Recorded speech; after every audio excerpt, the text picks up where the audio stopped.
Big TV భక్తి సమాచారం WhatsApp ఛానల్లో జాయిన్ అవ్వండి. అన్ని విశేషాలు ఎప్పటికప్పుడు తెలుసుకోండి.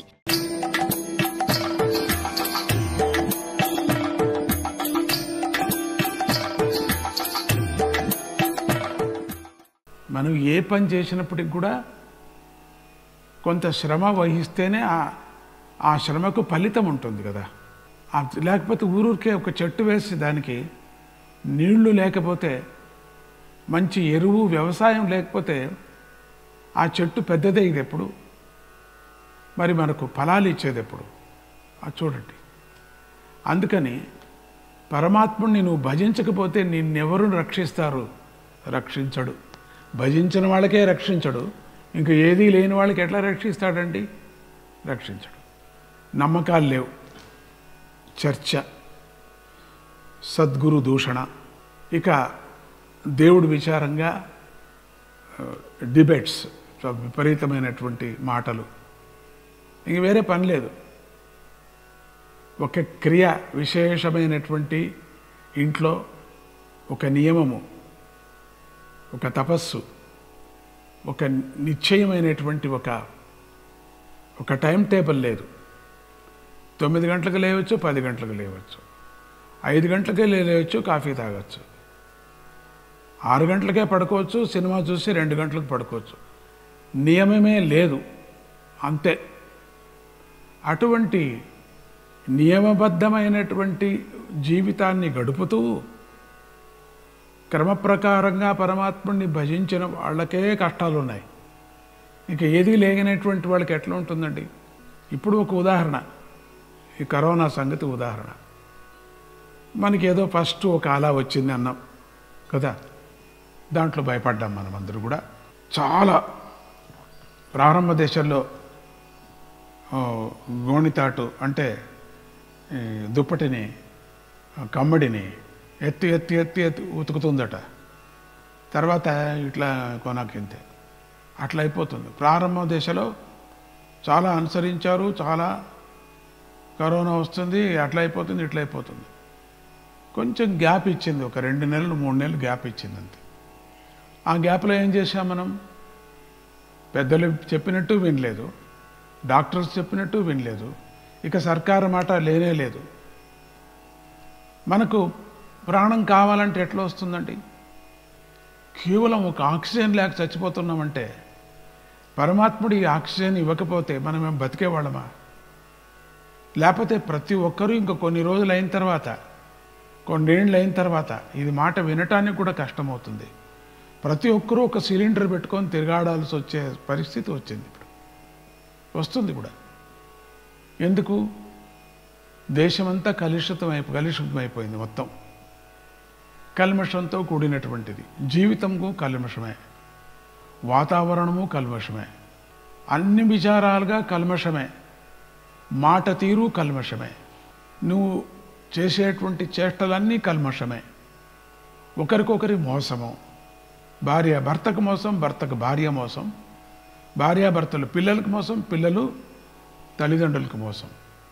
ఈ విధమైనటువంటి ఒకరికొకరికి ఒక నిజమైనటువంటి బాంధవ్యం లేకపోవటము, ప్రపంచాన్నంతా సుఖాని కోసం చెడపటము, ఇవన్నీ ఏమైపోయింది? వాయు కల్మషం అయిపోయింది, అడవంతా కల్మషం అయిపోయింది, చెట్లు లేవు, కొట్టేశారు. సముద్రం కల్మషమైంది, కొన్ని కోట్ల చేపలు చచ్చిపోతున్నాయట. లిబానియోను, అల్బియనియోను, ఎన్ని కోట్ల చూస్తే అయ్యో అనిపిస్తుంది. ఎట్లా చచ్చిపోతాయి? తింటారు కదా, ఎట్లా చస్తాయి? కానీ అకాలంగా చచ్చిపోతున్నాయంటే ఊపిరి ఆడుకోకుండా. ఎందుకంటే ఆ చెరువులో కల్మషాన్ని వదిలేరు. మన ఫ్యాక్టరీలు మనకోసరం, మనం బాగుండాలని ఏదో ఒక ఫ్యాక్టరీ కనిపెట్టి ఆ కల్మషం, జంతువులన్నీ నాశనం అయిపోయాయి. పోయిన సంవత్సరం మనం చూసాం, పెద్ద పెద్ద తిమింగలాలు, కొన్ని వేల తిమింగలాలు పోయాయి అన్నారు ఆస్ట్రేలియా దగ్గర. ఇవన్నీ మనం వింటూ ఉంటే పక్షి సంకులన నాశనమైంది, జల సంకులన నాశనమైంది. అట్లా ఉండని మానవ సంకులన నాశనం అవటానికి ప్రారంభమైపోయింది. కలియుగం కదా అని అంటాం మాట మాటికి. కానీ కలియుగంలో ఈ విధమైనటువంటి ప్రళయం, ఈ కరోనా ఒక ప్రళయమే మనకు. అందరూ ఉపన్యాసాలు చెప్తాం, లేదని కాదు, గంటలు గంటలు చెప్పచ్చు. ఒక సబ్జెక్టు తీసుకొని చాలా అద్భుతంగా చెప్పి ఫస్ట్ ప్రైజ్ సెకండ్ ప్రైజ్ కొట్టచ్చు. కానీ దానికి తగువుగా ఉండేటువంటి ఒక ఉపాయం ఏది అనేది ఎవరు చెప్పటం లేదు మనకు సరిగా. ఇష్టం వచ్చినట్టు చెప్తూ ఉంటారు. అందుకని ఇక్కడ భాగవతంలో ప్రారంభంలోనే చెప్పారు, పరమాత్ముడు ఒక్కడే సర్వస్వము, ఆయన భజించండి, పూర్ణమైన ఆయస్సు మీకు ఉంటుంది, మీరు అనుకున్న పని జరుగుతుంది, గృహస్థాశ్రమ ధర్మం నిలుస్తుంది, వంశ అభివృద్ధి అవుతుంది అని చెప్పుకొని వచ్చారు. వ్యాసుడు విష్ణువు కదా, ఆయన చెప్పుకొని వచ్చారు కదా. అటువంటి భక్తి అనేది లేదు మనకు ఇప్పుడు. అది కూడా ఎట్లా అంటే మనం ఒక కృతకంగా భక్తిని చూపించుకుంటున్నాం పరమాత్ముడికి. భాగవతం కానీ, మహాభారతం కానీ, రామాయణం కానీ పెద్దలు రచించి మనకు తెలిపినటువంటి విచారాల్లో జీవన విధానాన్ని తెలిపారు మనకు, ఆయస్సు పెంచుకునే విధానాన్ని తెలిపారు మనకు, పిల్లల్ని పెంచే విధానాన్ని తెలిపారు మనకు. ఏదో ఒకటి రామాయణమే తీసుకోండి, మీరు మహాభారతమే తీసుకోండి, భాగవతం దేనిది ఉపనిషత్తులే తీసుకోండి, ఆ వాళ్ళ చరిత్ర తీసుకున్నప్పటికి కూడా పిల్లల్ని పెంచే విధానం చెప్పారు. అసలు ఇల్లు కట్టే విధానం కూడా చెప్పారు, ఇల్లును రక్షించే విధానం చెప్పారు. మనం ఏమైనా అనుసరించామా? దాని గురించి పట్టించుకున్నామా? మనం పట్టించుకోలే. అదంతా కాకమ్మ భూవమ్మ కథలు అని చెప్పేశారు, ఒకటే మాట కొట్టి పారేశారు. వేరే పని లేదు వీళ్ళకి, భజన చేసుకుని చిటుకలు వేసుకొని భజన చేసుకుని రామా కిత్నా రామా గోయిందా అనుకుంటా ఉంటారు. అంత హాస్యం చేసేసారు అంత జనం ప్రపంచంలో. ఇప్పుడు అక్కడికే వచ్చారు, ఇప్పుడు రామా కిత్నా గోయిందానికే వచ్చారు అందరు కూడా.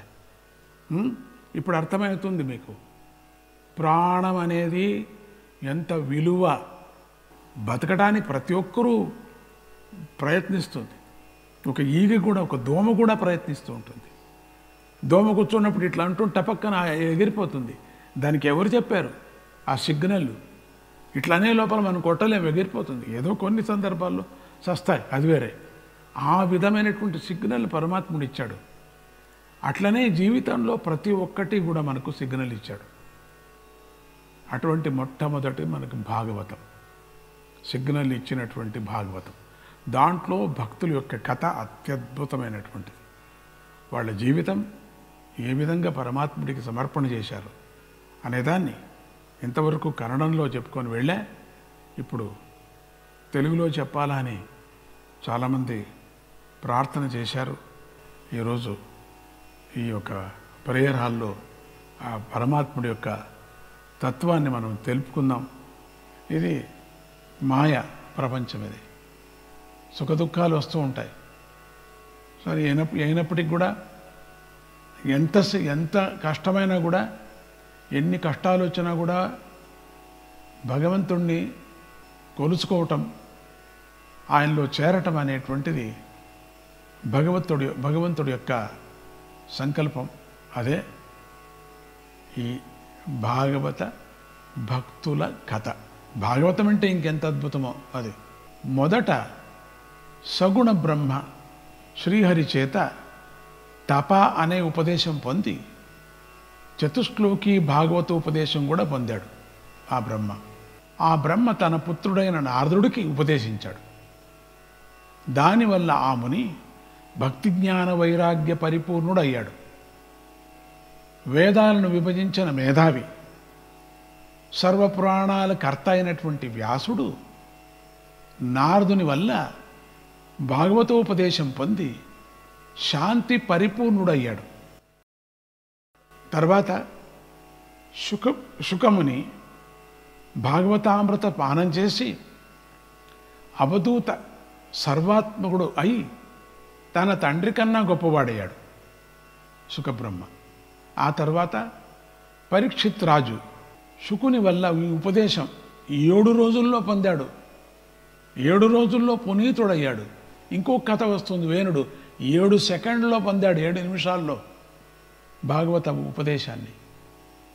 అంటే అత్యంత శ్రద్ధతో ఒక్క శ్లోకం చదివినా చాలు, సగం శ్లోకం విన్నా చాలు అన్నారు.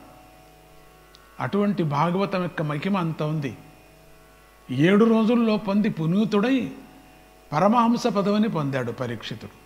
భావనాశీలుడైనటువంటి భక్తులారా, మీరందరూ కూడా వేదమనే కల్పవృక్షం నుంచి పుట్టి శుకముఖం నుంచి చులుక నోటి నుంచి జారిపడిన ఈ భాగవత రసాన్ని మరణించేదాకా త్రాగండి.